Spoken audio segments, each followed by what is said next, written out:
Hi everyone, my name is Patrick Lee Greaves. Welcome back to my YouTube channel. Today I thought I'd share with you a book I bought in well, I didn't buy it actually, it was bought for me. It was not long after I started painting. It was early 80s, very early. And in fact my first wife bought it for me, and which I was always very grateful for. It's a fantastic book, and that book inspired me to paint, and I used that book as my Bible, this book, I'm going to show you in a minute, this book as my Bible for a good 5 years when I started to paint. It was well before the internet and all the access to that type of stuff, and when I received this book I knew absolutely nothing about painting. Nothing at all. I didn't really know which end of the brush to hold. It was that basic, you know. I was a complete novice. But I'm just going to go through the book with you and just show you some of the things that inspired me to paint. And I don't know, it might give you some ideas or just a thing of interest. So we're going to go on with it and have a look at the book now. Okay then, this is the book here. Successful Watercolour Painting by Roland Hilder. He was a British artist. Oh, he's not with us anymore. One of the leading artists in the United Kingdom throughout the sort of, I reckon, 40s, 50s, 60s, 70s. He was, you know, around that era. A fantastic artist. You'll see his work in a minute. And it's what inspired me to paint loosely. His work was just outstanding, and I'd seen originals of his in galleries down in Hampshire in the New Forest, and when I saw one once, and I saw it obviously right in front of me, I was just blown away by his skill with the brush and his understanding of light and dark. Not all the paintings in here are by Roland Hilder. I think this one's by Charles Reed. He talks about other artists and what inspires him and motivates him to paint. So a lot of them are by other artists, but there's a few by him in here. And this book was the one that got me going. Now this was what a typical scene of Roland's. Was that like he was a fabulous painter, a lover of the Kent countryside, and he would paint these lovely oast house scenes with snow all throughout the year, and his ability to draw was just fantastic. You know, I'm never going to get there. And his attention to his understanding of washes and depth of colour was just brilliant, just fantastic. I'm not going to linger too long on them because it will be here all day. And there we go, it's another painting by Roland Hilder. You know, we always say avoid black in paintings, don't we? But this man knew how to use black or near on black, and he would use it in such a skillful way that it had so much power, but just didn't look like a black hole in his painting. And you can see he's used it here just to allow this part of the building here to stand out in relief. He's used it in various places, and his skill with that, the ability to do that, was amazing. Also here with just like the obviously there's so much suggested detail here, but then you just come along to this sea wall here and you've got these little cows. I'm just going to see if I can zoom in on that.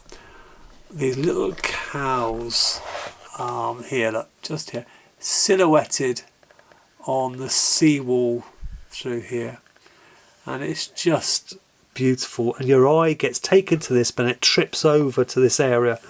His understanding of composition was just fantastic. I'll zoom back out and we can this is where I kind of knew what I needed to paint. It had everything about all the brushes and colours you needed to get painting, how to stretch watercolour paper properly, which very few of us do these days, including myself. Very seldom do I stretch it properly. Unless I'm doing a commission for somebody, then I always make sure I stretch it with gum tape, and I soak the paper and then stretch it on a board. Obviously the usual sort of stuff, laying washes. It was just, you know, this book might look a little bit boring and dated to some people these days, but because with the techniques, but it was underpinning everything you needed to know about watercolour. at the time to get started, and that's all you needed to know. You need to know the basics before you can move on to the more advanced stuff. Yeah, the chicken mixes, all that sort of stuff. Now, where was my first... this is what gave me a love. This is a Charles Reed painting. I just want to make sure it is before I say it is. Now, this is the Charles Reed painting demonstration that I used to follow. And I used to follow these all the way. And I used to break them down and do them time after time after time. I'd paint them just to start to understand how to paint very loosely and capture just the suggestion of detail. But it's such a mind-blowing way. I never managed to paint it like that, the finished result like this. But again, Charles Reed is a complete master, as most of you know. Learned a little bit about colour theory. This book didn't get too hung up on colour theory, but obviously it told you the essentials. I'm just going to move on to some of this again. This is a lot of Charles Reed work here.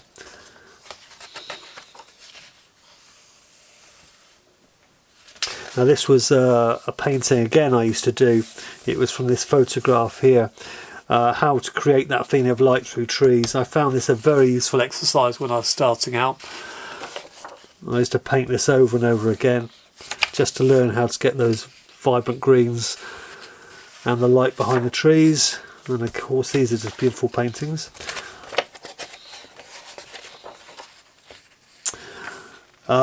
Again, you know, it covered all the how to lay washes and graduated washes and create the feeling of warmth in your paintings.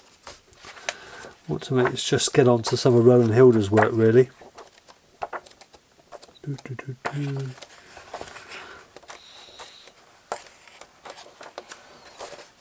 Oh, this was a demonstration I used to do. Again, when I started out, it was called the Forest Road demonstration, and it was such a big. When I started to do this, and I really understood what I was doing, I noticed my watercolour painting really take up a step. It really started to come up a gear when I understood this, and I could paint it, and it was really successful. Yeah, I knew that I was getting somewhere, and I almost created it to look just like on here. And again, it's using a very simple palette, 6 colours: yellow ochre, cerulean blue, burnt umber, burnt sienna, ultramarine and cadmium orange. A nice lovely loose painting which teaches you an awful lot about value, about the darks make the lights, depth, and building up those essential layers in watercolour. So that was really that. This is the book, and without going for every page, I'm sure you don't want to see that, but he covered many of the British and American artists and demonstrated their work. And this is what taught me to paint this, because it covered everything really I needed, all about textures and stuff like that. Different ways of laying down paint, as on these trees. It was just a fantastic book, and when I look back at these pages, I only picked this book up again recently, and it was probably a good 15 years since I last looked at it. But it must have imprinted itself so much on my brain. When I looked at each page, I thought, oh my God, yeah, I remember studying those. I remember studying this picture here. It wasn't a demonstration, it was just a picture. And I was just mesmerised by the way they made this look just like an old latch with rust, and it was decaying, and the padlock was kind of just hanging there, and it felt like it had weight to it. And that's something I tried to work out how they painted, and I would get somewhere close, but not anywhere near as that, like that. But you know, just studying a painting that you really love, and then breaking it down into its different elements, different parts, different stages, and then trying to recreate it is a fantastic way to paint. Learn to paint. And like I say, I've never had any formal training. I taught myself to paint at home just from looking at books, and I would say this book is probably 85% responsible for the way I paint now. which some people would say ain't that great, but in some ways, you know, I've still got a lot to learn. Well, obviously we've all got a lot to learn, and I see some artists work and I think, oh my God, I wish I could paint like that. But you know, we have to just live with what we've got and the talent we've got and make the most of it. Yeah, so that was another great exercise. There's another one I want to show you here quickly before I go, because I didn't want to make this a long video because I know it can be a little bit boring looking at books. Can I find it? Yeah, this one here. Again, this might not look very inspiring to some people, but it actually taught me an awful lot about, I was very keen on painting the ocean and how to create rocks and all that sort of stuff. And this demonstration taught me an awful lot. Again, it was using a very limited palette for 7 colours: yellow ochre, cerulean blue, burnt sienna, burnt umber, ultramarine, hooker's green and cadmium orange. Now, most of those colours people have got, or they can mix at least and get pretty easily. And, you know, again, it was a fantastic demonstration. I loved it. I loved the texture in the foreground. The way they made it look like you could pick up the stones, but without trying to paint it photographically, which I don't like. Some of John Blockley's work here. He was, you know, fantastic at creating texture in watercolour, and I recommend anybody to look at his work. Yeah, so that's it really. There's another one of Roland Hilder's paintings. You know, he did paint with a lot of browns and warm tones, colours in his paintings, but he just knew how to crack it. He captured the countryside, the Kent countryside, no problem whatsoever. So it might not be to everybody's taste, and I understand that, but nobody can, you know, take away the skill that man had. And I'm sort of eternally grateful to him for, you know, inspiring me to paint, because it was Roland Hilder's work. But this is a painting that I emulated a lot, still do, of an East Coast estuary, and I used to try and paint that. But again, how simple is that? But how effective is it?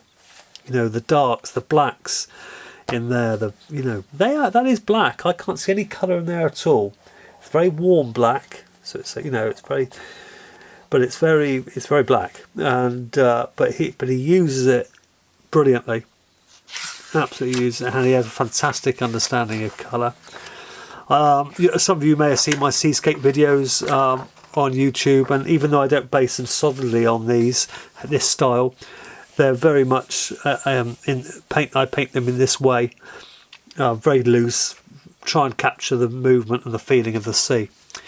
So anyway, it's been going on for 12 minutes now. I only wanted to make it a short video, so I hope you like it. This was the book that taught me to paint. I'm sure you can still get it on Amazon should anybody want it, copies of it. Roland Hilder, Successful Watercolour Painting. It was a Collins book, and this one, as you can see, has been well used, and it's been a fantastic book to me. So I hope you enjoyed that little insight into what it was that made me, or inspired me to paint. So thanks ever so much for watching and giving your time over to watch this. Have a check the links out below, and if you enjoyed it, you want to see more painting tutorials, you can like and subscribe. It's great, and don't forget to turn the little notifications on so you get notified when I upload a painting. So thanks ever so much for watching, and bye for now.